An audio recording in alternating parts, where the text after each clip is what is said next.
At festival time, it was the governor's practice to release a prisoner for people, anyone they chose. Now there was at the time a notorious prisoner whose name was Barabbas. So when the crowd gathered, Pilate said to them, "Which do you want me to release to you, Barabbas or Jesus who is called the Christ?" For Pilate knew it was out of jealousy that they had handed him over. Now as he was seated in the chair of judgment, his wife sent him a message. "Have nothing to do with that man. I have been upset all day by a dream I had about him." The chief priests and the elders, however, had persuaded the crowd to demand the release of Barabbas and the execution of Jesus. So when the governor spoke and asked them, "Which of these two do you want me to release for you?" they said, "Barabbas." "But in that case," Pilate said to them, "what am I to do with Jesus who is called the Christ?" They all said, "Let him be crucified." "Why?" he asked. "What has he done?" But they shouted all the louder, "Let him be crucified."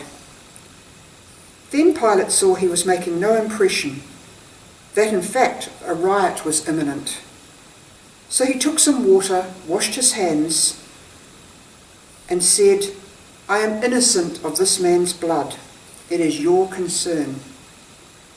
And the people, every one of them, shouted back, "His blood be on us and on our children." Then he released Barabbas for them. He ordered Jesus to first be scourged, then handed over to be crucified. This is just a section of the Passion narrative that Matthew writes.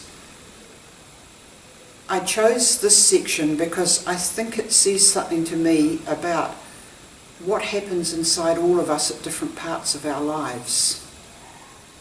This man Jesus was a good man, but he was confronting weakness and evil in others.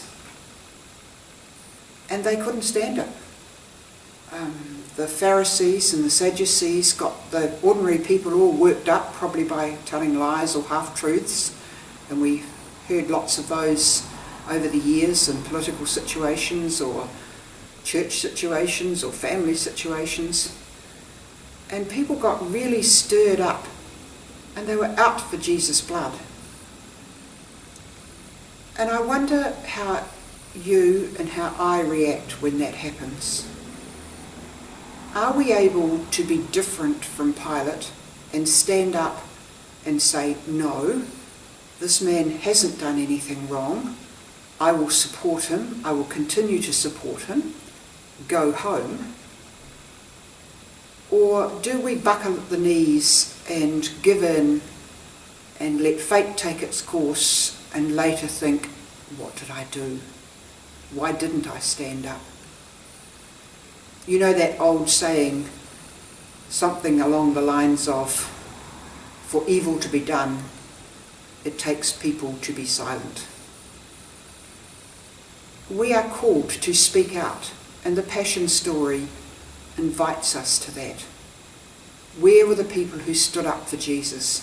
Even Peter, his faithful companion, failed him.